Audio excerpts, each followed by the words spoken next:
Hello दोस्तों, स्वागत है आपके अपने चैनल पर। आज हम एक्सप्लेन करने जा रहे हैं एक बेहद अनोखी रोमांटिक ड्रामा थ्रिलर फिल्म जिसमें प्यार, धोखा और साइंस फिक्शन का जबरदस्त तड़का है। तो चलिए शुरू करते हैं।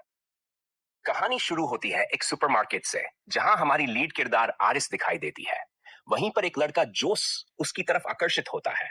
दोनों की नजरें मिलती हैं और पहली ही नजर में दोनों को प्यार हो जाता है।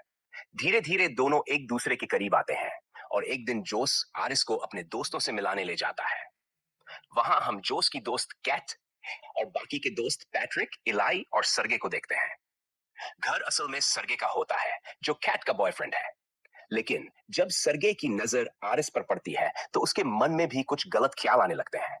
आरिस को लगता है कि कैट उसे पसंद नहीं करती, लेकिन जोस कहता है कि कैट ऐसी ही है। उसकी बातों का बुरा मत मानो।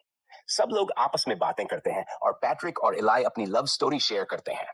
जब आरिस अपनी कहानी बताने लगती है तो उसे लगता है कोई उसकी बातों में दिलचस्पी नहीं ले रहा। इस बीच एक और रहस्य सामने आता है। सरगे सिर्फ कैट का बॉयफ्रेंड नहीं है, बल्कि वो गैर कानूनी कामों में भी लिप्त है।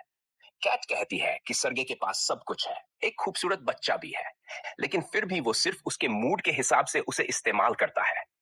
बातों बातों में माहौल हल्का हो जाता है और सब लोग डांस करना शुरू करते हैं। डांस के दौरान सरगे आरिस के पास आने की कोशिश करता है, लेकिन आरिस जोस को पकड़ लेती है और दोनों फिर से करीब आ जाते हैं। रात में दोनों इंटीमेट होते हैं, लेकिन आरिस कुछ पूछना चाहती है। तभी जोस उसे सोने के लिए कहता है और अजीब बात यह होती है कि आरिस एकदम से सो जाती है। अगली सुबह की प्लानिंग थी बाहर घूमने की, लेकिन जोस कहता है कि उसका मन नहीं है, इसलिए आरिस अकेली निकल जाती है। आरिस के जाने के बाद जोस अपने फोन में एक पेन ड्राइव लगाता है, जिससे साफ होता है कि कुछ गड़बड़ है। इधर जंगल जैसी जगह पर आरिस को अपनी जेब में एक चाकू मिलता है और पीछे पीछे सरगे भी वहां पहुंच जाता है। वो आरिस को फ्लर्ट करता है और जबरदस्ती उसके करीब आने की कोशिश करता है।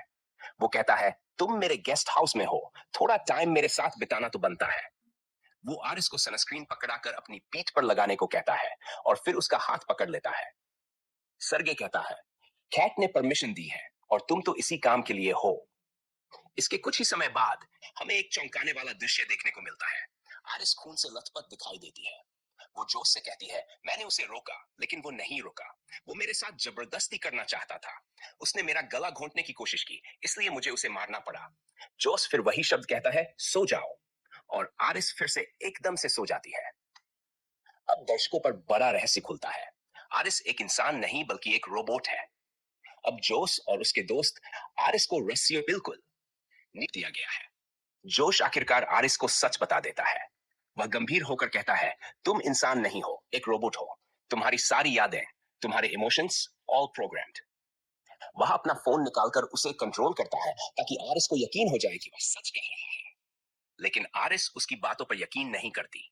वह गुस्से में कहती है, मुझे अपनी पूरी जिंदगी याद है, मैं तुम्हें सुपरमार्केट में मिली थी। जोश जवाब देता है, वो सब नकली है। तुम मुझे मेरे घर डिलीवर की गई थी, ठीक एक प्रोडक्ट की तरह। अब फ्लैशबैक में दिखाया जाता है कि कैसे कंपनी ने जोश को आरिस दी थी। एक हाईटेक लैब में कंपनी का प्रतिनिधि उसे समझाता है, यह रोबोट बिल्कुल सुरक्षित है, कभी किसी को नुकसान नहीं पहुंचाएगी, ना ही झूठ बोलेगी।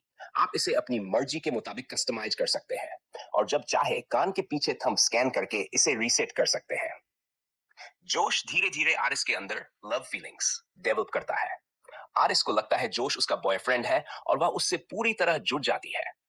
वे इमोशनली और फिजिकली करीब आ जाते हैं, लेकिन जब सच्चाई सामने आती है आरिस टूट जाती है। वह रोते हुए कहती है, अगर मैं रोबोट भी हूं तो भी मैं तुमसे प्यार करती हूं। तभी वहां कैट आ जाती है। वह गुस्से में जोश से कहती है, इसे बंद करो, लेकिन जोश उसे नजरअंदाज करते हुए कैट से बात करता है। यहीं पर खुलासा होता है कि आरिस को एक्टिवेट करना सिर्फ एक इमोशनल फैसला नहीं था, बल्कि एक साजिश थी। जोश और कैट ने मिलकर आरिस की सेटिंग में बदलाव किया था ताकि वह सरगे को मार दे। इस मर्डर का मकसद सिर्फ एक था, उसका सारा पैसा हथियाना।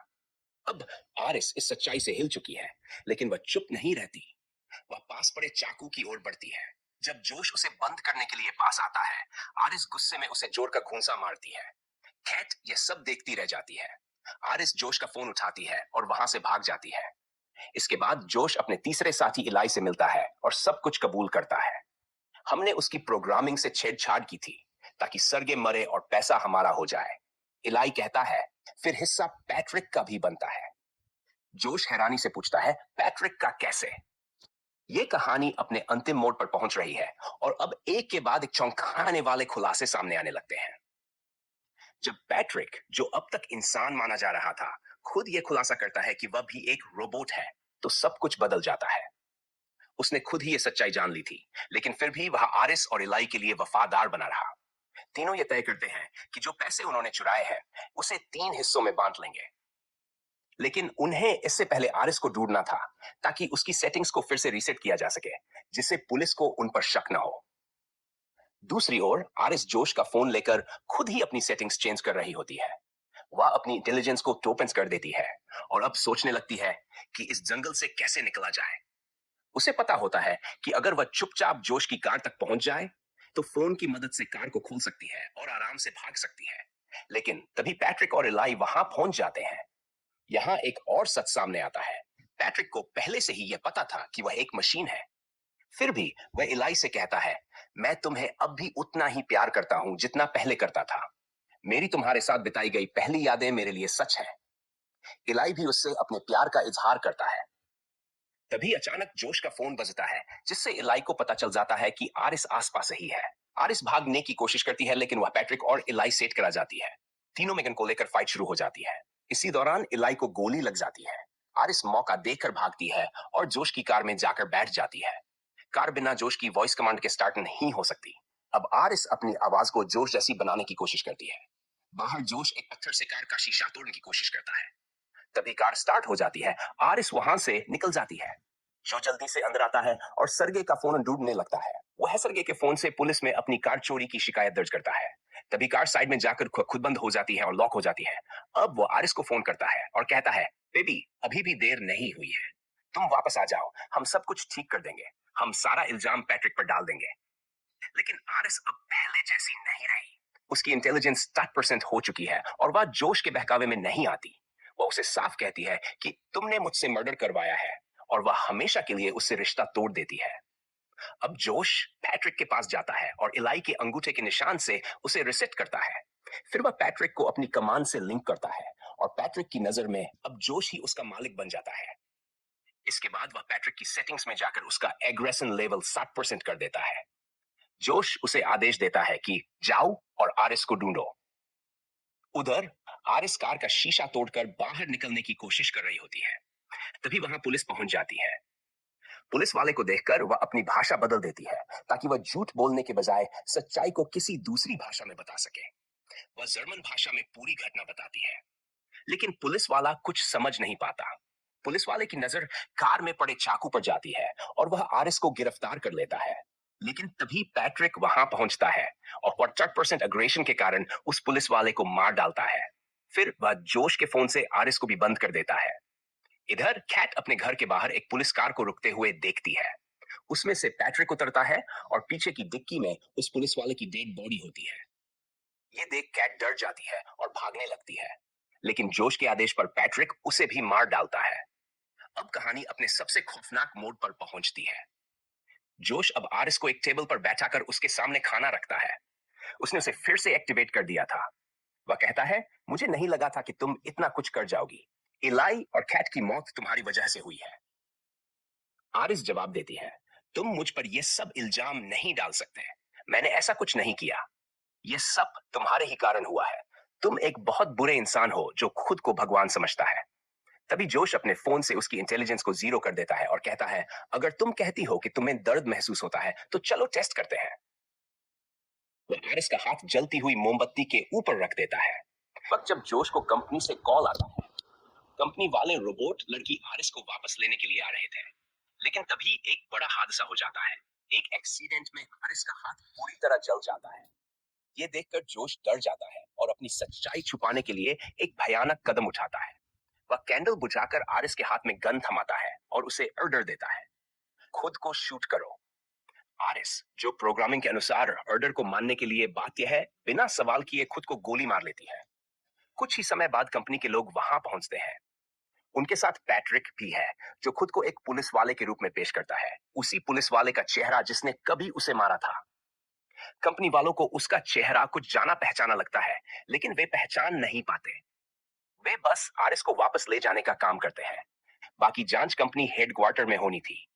इधर एक और सस्पेंस सामने आता है। आरएस के पेट के पास एक मेमोरी कार्ड था जिसमें जो कुछ भी उसके साथ हुआ सब रिकॉर्ड था। ये कार्ड अब भी सुरक्षित था। जोश इस बात को जानकर घबरा जाता है, क्योंकि अब उसकी सारी करतूतें सबके सामने आ सकती थी। कंपनी वालों को भी शक होता है कि जोश ने ही आरएस की सेटिंग्स से छेड़छाड़ की है, क्योंकि उनका रोबोट ऐसा व्यवहार कभी नहीं करता। तभी पैट्रिक एक्शन में आता है। वह उनमें से एक आदमी को मार देता है, जबकि दूसरा भागने लगता है। पैट्रिक उसका पीछा करता है। इसी दौरान अंदर रिबूट हो चुकी आरएस दोबारा एक्टिवेट हो जाती है। अब पैट्रिक उस भागे हुए आदमी को पकड़ लेता है, लेकिन जब आरएस वहां पहुंचती है तो वह पैट्रिक को रोक नहीं पाती, क्योंकि उसकी सेटिंग्स अभी भी उसे नुकसान पहुंचाने की अनुमति नहीं देती थी। तभी आरएस पैट्रिक से कहती है, जोश तुमसे प्यार नहीं करता, वह सिर्फ तुम्हारा इस्तेमाल कर रहा है। वह पैट्रिक को याद दिलाती है कि असली प्यार तो इलाई से था और रोबोट्स झूठ नहीं बोलते। यह सुनकर पैट्रिक भावुक हो जाता है। उसे इलाई की याद आती है और वह आत्महत्या कर लेता है। इसके बाद आरएस उस लड़के से मदद मांगती है जिसने उसे रिबूट किया था। वह अब उसे फुल एक्सेस दे देता है, जिससे आरएस जोश की बनाई गई हर लिमिटेशन को तोड़ सकती है। अब आरएस न सिर्फ सोच सकती है, बल्कि बोल सकती है और दूसरे की आवाजें भी निकाल सकती है। इधर जोश पैसों के साथ भागने की तैयारी में था। तभी उसे अपने दोस्तों की आवाजें सुनाई देती हैं।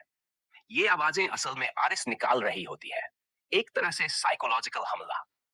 जोश डर जाता है, लेकिन फिर भी आरएस को मारने के लिए उसके पेट में गोली चला देता है, ताकि उसकी मेमोरी हमेशा के लिए खत्म हो जाए। लेकिन इस बार आरएस हार नहीं मानती। वह पलटवार करती है और इस संघर्ष में जोश मारा जाता है। अंत में आरिस खुद को रोबोट मानने लगती है, लेकिन अब वह पहले से ज्यादा समझदार